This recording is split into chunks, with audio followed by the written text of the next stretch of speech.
Steph, I'm so excited to have you with me today. Welcome to the show. Thank you. I'm so excited to be here. So let's call it out straight away, right? Technically, we're in the same space. So for the listeners, what I mean by that is we sell to the same types of clients. Our solutions may overlap in some areas. Obviously, each of us have our own unique USP. So on paper, I think it's fair to say, Steph, that we're competitors, right? Yes.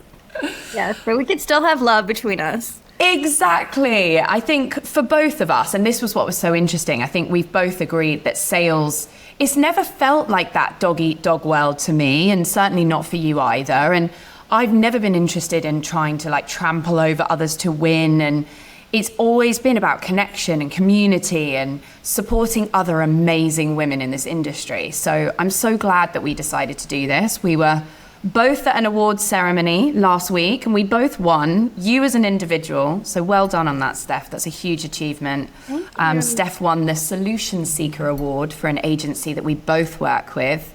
And my company won the Market Disruptor Award. So again, so proud to share that space with you and congratulations again. So I wanted to ask as the first question, what's your favorite thing about working in this space and what keeps you inspired and really in love with sales, even when it feels hard?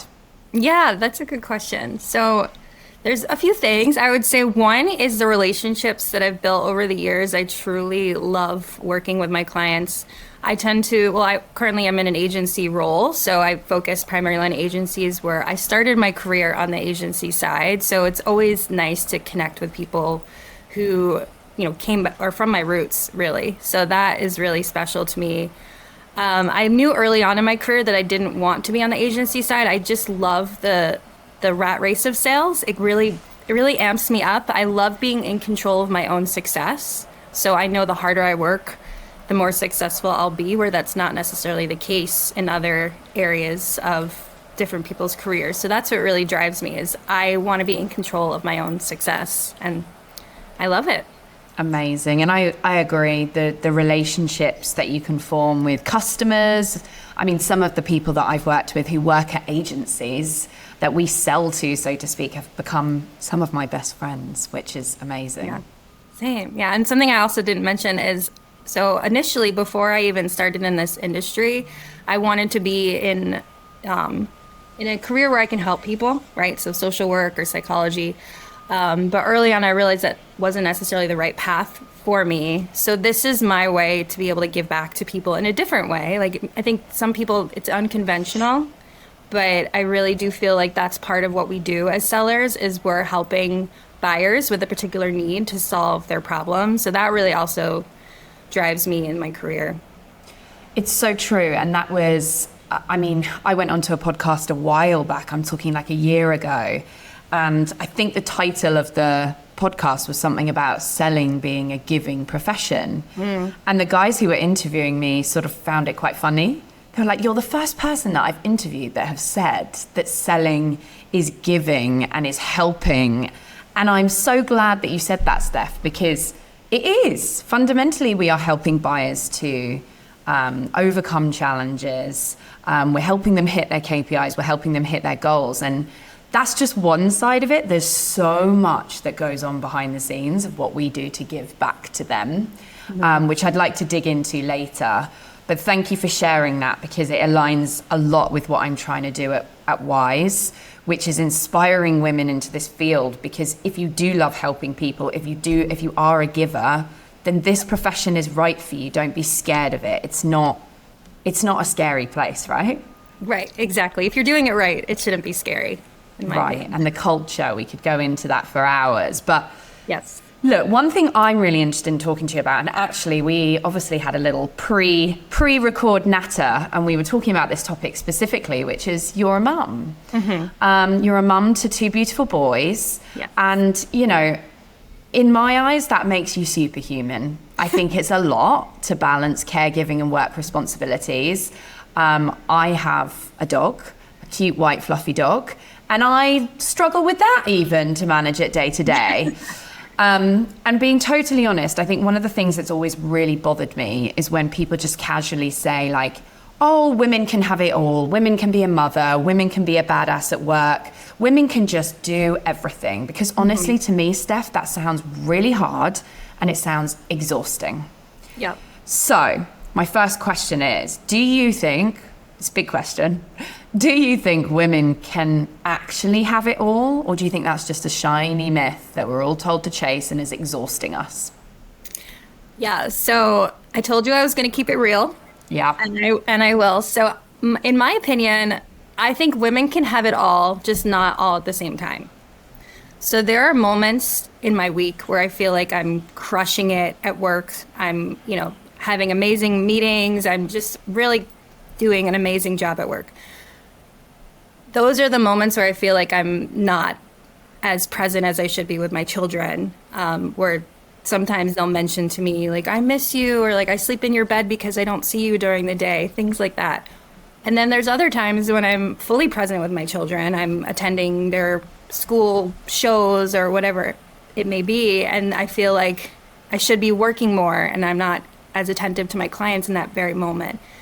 Sometimes I feel like I even have it both, and then I look in the fridge and I realize I forgot to buy groceries for the week, right? So there's, I think it's a balance. It's never 100% even across. It's just every moment is different, and that's just how, I've been doing this for 8 years as a mother, a working mother.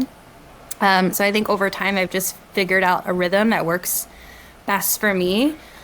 Candidly, I think the ideal setup for a working mother is having some flexibility in the workforce, whether it's a hybrid work environment or working from home, if you have that luxury, and understanding that not everybody does. But that's something that I would seek out as someone that was looking to become a mother soon or is a mother, for optimal balance. I was going to say what I took away from that is balance, the word you just said there. And like pivoting and prioritizing, because you're right, it can't be easy. But Steph, you're winning awards. You're obviously doing something right. So I guess in a way as well, I'd love to find out from you, like, what do you define as success as well? I think we're so hung up, aren't we, that we have to be one or the other, and you can be both. So how do you define success for yourself in a way that feels really whole and fulfilling for you? And I'm sure it's different in work and home, right? Yeah, absolutely. That's a great question. I think obviously in sales, the one nice thing is that we have a target. So it's helpful to see, are we successful by definition that way, right? I'd say that's one aspect of success. It's not the most beautiful aspect, but that is an easy way to define if you're doing well at work on the sales side. Positive feedback from clients is always helpful to know that things are going well there. And then personally, just knowing that my children want to spend time with me, that they have love for me despite the fact that I'm not there for them like a traditional stay-at-home mom would be. I think that also helps. I try my best to be present at every school event that I can be when my schedule allows. I do my best to drop them off at school before my workday starts. So little things like that throughout the day are important. I actually saw there was a quote once that someone wrote, like, the most important times of the day for your child are when they first wake up, when they first come home from school, and when they go to bed.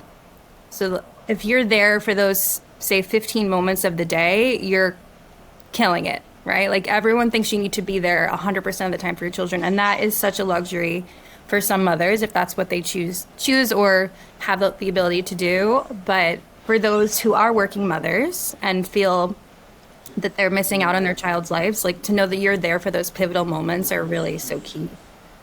Absolutely. And I think one of the things that stands out for me is, you mentioned at the beginning, owning your own destiny, like being able to own your own destiny in sales. And I think you've just said the most important times of being there for your children. For anyone who's listening who is a mother or wants to become a mother and wants to be in this industry, you can be there for those times, right? You can definitely make those extremely important times work around a schedule for a sales leader. Yep. And I think that's something, it's such a powerful message that you've kindly shared today, because, you know, I think no one wants to say that COVID was a good thing. There was terrible things that happened, but what it did allow for is more trust and autonomy around flexible working, which has allowed more working mothers to be able to do both. So I guess just one spin-off question on that, and then I'd love to dig into some pretty harsh facts and maybe talk about that. But what's your biggest tip for maybe someone who is in sales and maybe wants to become a mum? What's your biggest tip about how you've managed that balance and made it work? I'd say there's a couple of things. The biggest one is finding the right company that will align with your lifestyle. So finding a company that understands what it's like to be a working parent, whether it's a father or mother. I have that in my current company. So when I first joined the company, the founder, who is a man, sat me down and he said, family comes first here, work comes second. And having a male say that to me meant more than even a female, honestly, because I felt like I just thought that in general, men may not necessarily understand what it's like to be a working mother. And that really meant a lot. So being in a working environment, like finding a work environment where your leaders value your work-life balance is really the biggest foundation to ensure that you're able to have that balance yourself. Absolutely. And that can, I suppose, come from asking the right questions in that, especially if you're maybe even thinking about moving to a new company, asking the right questions about what the expectations are in your role, what the expectations are to be online all the time. Don't be afraid to have those conversations. Like, it doesn't make you any less if you need flexible working. I think, again, using your words, Steph, we have a target. As long as you hit that target, ultimately it's about how you plan your day, and success will come from clients giving you feedback, from, you know, people being happy with your programs, people spending with you. You don't need to be sitting behind your desk from 9 to 5 to make this job work. 100%. And I'm so glad to hear that your current company are supporting you. That's a really wonderful call out. And I'm definitely seeing it more and more these days. I think one of the things that I noticed moving from the UK to the US, though, was maternity leave policies. They are very different, let's say. And I've written some stuff down here that I'm just going to read through. But in the UK, women can take up to 52 weeks off. Wow. With 90% of their wages paid for the first 6 weeks and job protection. But what I've read is in the US, there's no federal paid maternity leave at all. The only guarantee is 12 weeks of unpaid leave. And that's only if you're eligible and your company has 50 plus employees, which is wild to me. Like, the US essentially is one of the 6 countries in the entire world with no national paid maternity leave. Whereas you then think about Scandinavia, for example, there's countries like Norway, they offer 49 weeks at full pay. 49 weeks, it's insane. Sweden offers 480 shared days, and France gives 100% pay for 16 weeks. So let's just all pause and just digest that for a minute, right? I guess my question for you, Steph, is why do you think the US is still so far behind? And do you think that the lack of structural support here contributes to fewer women rising into sales leadership? Like, what's the consequence of that? Yeah. Candidly, I'm not an economist by any means. True. Let's just caveat that. So let me just preface that. But I think that there is some, stemming from the Industrial Revolution, I really feel there was this mindset of you need to work really hard to be successful in this country. And then over time, it was that women women should be in the workforce just the same as men, and they should also be working as hard. So there's just been this societal pressure, I think, to have that lifestyle. And financially, I don't know the details. I believe that in some way you are taxed in those countries to to like offset the cost of those maternity leaves. But frankly, I would rather have a very small percentage of my paycheck go each week that I'm not even thinking about, to be able to have more time to connect with my child. I can tell you 12 weeks for me personally, and I know a lot of people feel the same, was not enough time to be with my child. There were a lot of struggles early on in the newborn phase that you still haven't worked out the kinks by 12 weeks. They're not sleeping. You're not sleeping. So your body's still recovering from postpartum. So it was certainly a challenge to return to the workforce at 12 weeks. But just mentally, being born and raised in this country, I felt that that was really my only choice in the matter. So I did what I had to do. But I certainly would have loved to have more time to connect with my child and just recover for my own self. Yeah. I think that's interesting, the tax discussion, actually, because let's just go back to that, and I can give personal experience, but it's certainly more tax efficient for me to live in this country. Mm-hmm. Taxes are not as high as the UK. And then if you compare so we talked about Norway and Sweden, then their taxes are extremely high, although they're very grateful for having high taxes because they get so much in return, whether it's good healthcare, good education, good roads, and naturally in exchange, they're getting these very strong maternity policies. So, I mean, as you said, we're not economists. We could go into this for ages, but it's an interesting one, isn't it? Where, I mean, could it be some sort of like negotiation on tax and being able to give back, because connection is such an important time so early on in your baby's development. So very quickly then, Steph, were you working remotely after your son hit 12 weeks? And so were you just juggling that balance of, say, breastfeeding and working? How did that shape out for you? Yeah, so I actually went back to work in an office for the first few weeks, which was at the time a 3-hour commute each day. What? For those that work in New York, know that's very common, at least before COVID, was very commonplace for people to, when you live in the burbs, that's your commute. So yeah, and then one of my former colleagues was interviewing at my current company. She didn't end up taking the job. She took a job with another, and she was a mother before me, and she called me. I will never forget the day, her exact words. She said, "You need to take this job. You need to be home with your baby." Mm-hmm. And I am eternally grateful for that advice from her.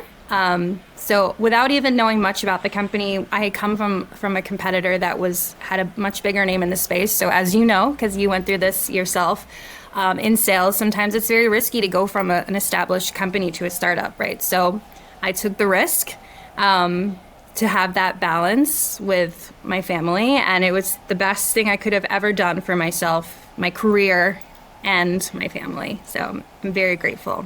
I'm so happy for you. You deserve it.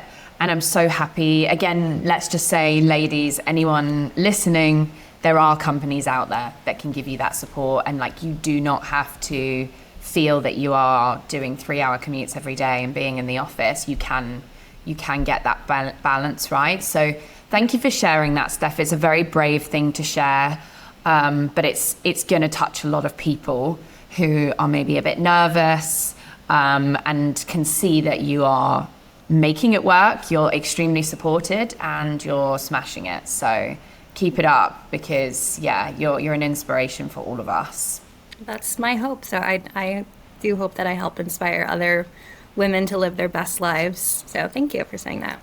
Absolutely. And I think what I've really taken, even just from this short time of talking with you, is your authenticity really shines through. You really care.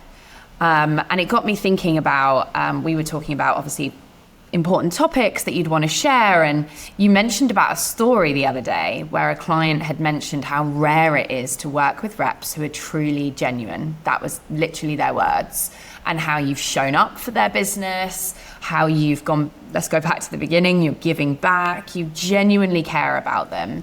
So what I wanted to talk about is authenticity in sales, and why do we think it's so rare? Because I just think so many professionals they fall into that kind of polished but robotic mode. Maybe is it a fear of seeming vulnerable? Is it pressure? Or is it just the culture we've inherited? So big question, but we can spin off. Yeah, no, it's a good one. I think that early on in my career, I don't necessarily think I was an authentic seller. I think I was following a script, following different sales methodologies that had been taught to me, because that was what was told to us, that in order to be successful, you need to follow this process, right? So I think it comes with experience and confidence as well. Like, you really need to understand what you're selling. You need to understand how to work with buyers to be able to get to that level of authenticity. But also having it modeled for you is important. So that's what happened to me earlier in my career. Is there was a woman named Franny Danziger who worked with me at Bizzo, and the second I met her, I just felt her energy. It was so magnetic. It was so unapologetically her. Like, she and people in the industry just naturally gravitated towards her. She knew everyone on the sales side and the buying side, and I really found my own version. I will never be Franny. We have different personalities, and that's not there's not good or bad. We're just different. But I loved the fact that she was who she was, and people saw that, and they wanted to work with her because of it. So that's really what I've strived to do through my career, is just truly show people how to be yourself, how to care about others, and give to them what they, help them solve their challenges. And that's really the best you could do without following some sales methodology that you read in a book. Yeah, I think it gives you the foundation, doesn't it? Sales methodology. But yes, ultimately the way that you hold yourself has to be who you are. I mean, I'm happy to share a story with the listeners, and maybe you might have one of your own as we spin off. But one of the things that I found is, like, when you actually meet buyers, you're obviously learning about them professionally, but naturally we might sometimes host meetings in environments like a restaurant, or maybe we might go for a coffee or sometimes a drink, and you get to know who that person is behind the screen, who that person is as a real human being. And one of the things that happened to me recently is I was talking about my love of New York. I've relocated here, and a lot of the people I'm speaking to, a lot of my buyers in New York, have also moved here. And so there's this real shared love of the city. And I found this book, Steph, which I think I'm going to send you as well, come to think of it, which is like a cartoon book, and it's called This Ridiculous Beautiful City. Oh. And it's kind of like a poem, and it's beautiful, and it's all these images of this beautiful, crazy city and your spoken word that goes alongside it. And I sent the book to the buyer, and I think she was just completely blown away that, oh my God, we've actually really connected on a personal level, and you can show that you really care. I know that I have got great products and solutions for her, but also I really connected with her in that moment, and I wanted to share something that meant a lot to me. And I think that's the authenticity that sellers need to realize. Like, just be yourself, connect with these people on a human level, and it will take you really far. Yes. So yeah, I wondered, do you have any, like, something that's standing out, like a particular story of where? Oh, that's a great question.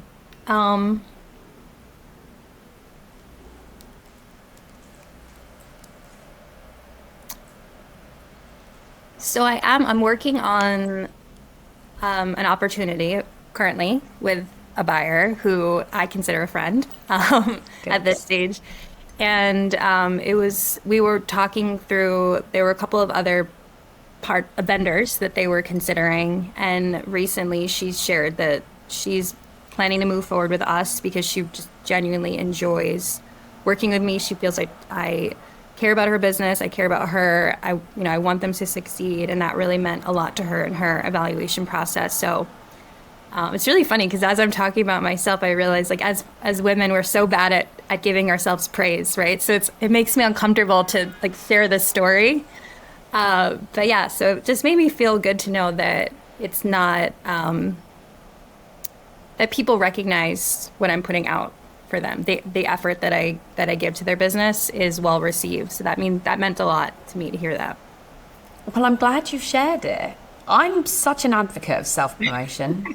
Be really confident in what you're doing, and these experiences allow you to reflect and go, oh my gosh, yeah, that was amazing. And wow, how awesome that this buyer who's come to be a friend because she trusts you, because you've built trust. And I think that's a big takeaway for me from the story that you've just shared is building trust with buyers. She knows she's in a safe pair of hands with you, Steph. And again, that's something that you should be really proud of. Thank you. I guess last question, and then I've got some quick fire that I always ask guests the same because it's helping me collect loads of data, which I love.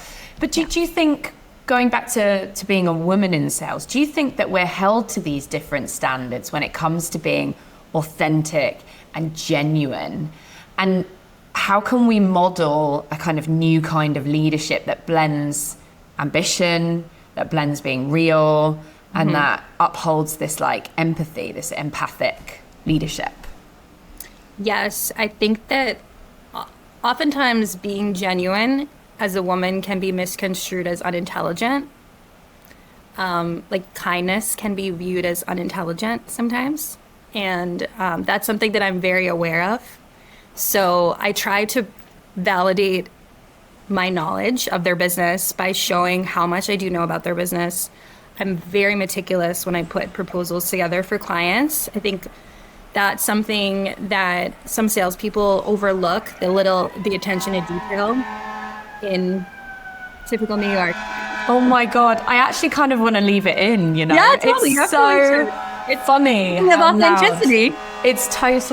It's because I'm actually by a police station, or a cop station, as you'd call them.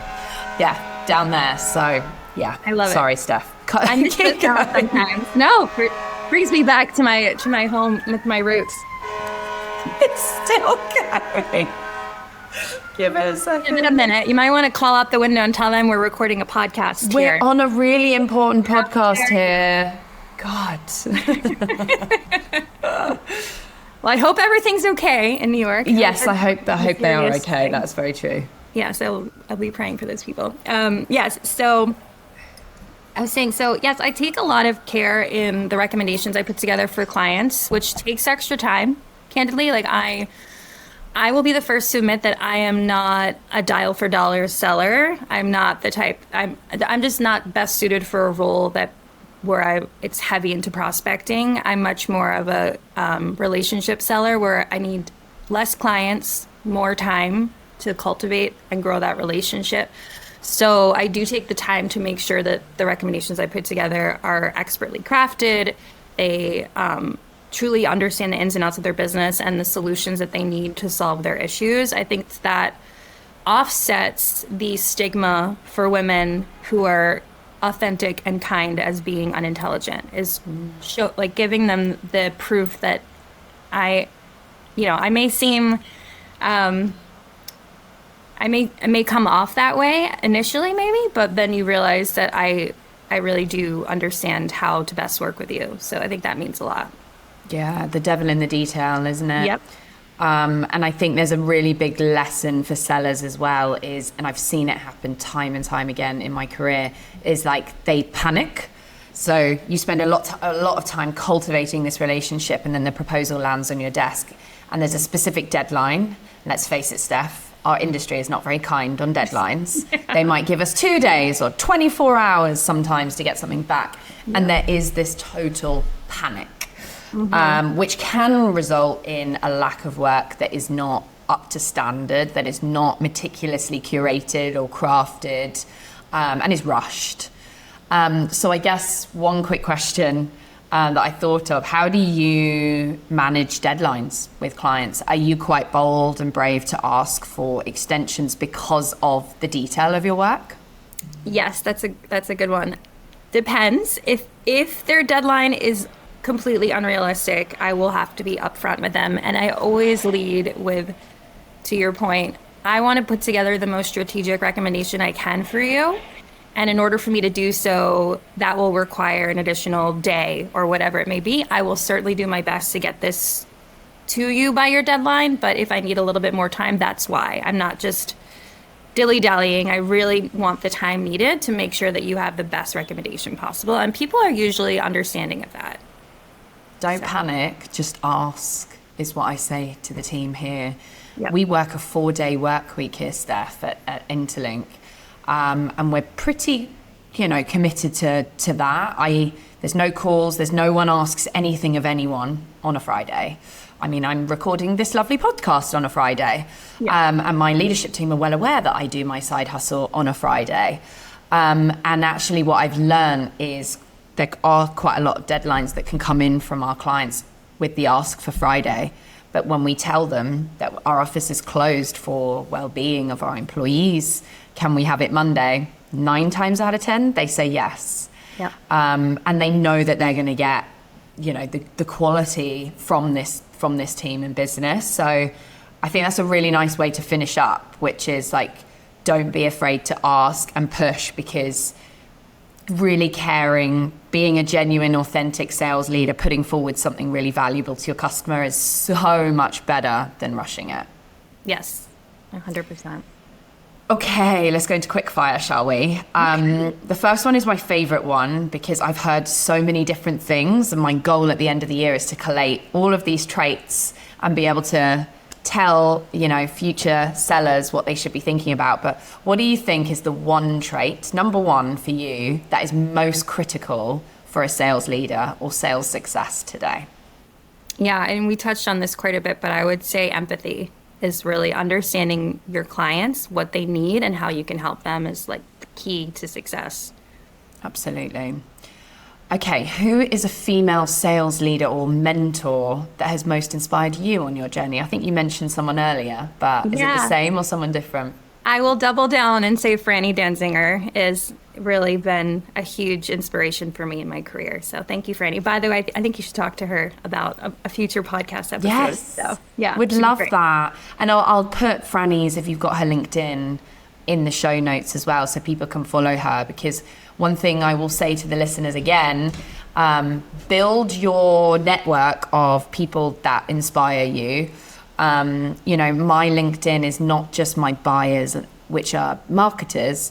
My LinkedIn is full of sales influencers, and I do that selfishly because they are constantly posting about things you could do well or better, or self-development within our industry. And the only way you're going to get better is to constantly self-develop. So let's all follow each other. I mean, I saw Steph, your post the other day. Again, a really authentic, real post. That will be really inspiring to other people who just don't know where to start. So do send me her LinkedIn and I'll put it in the chat.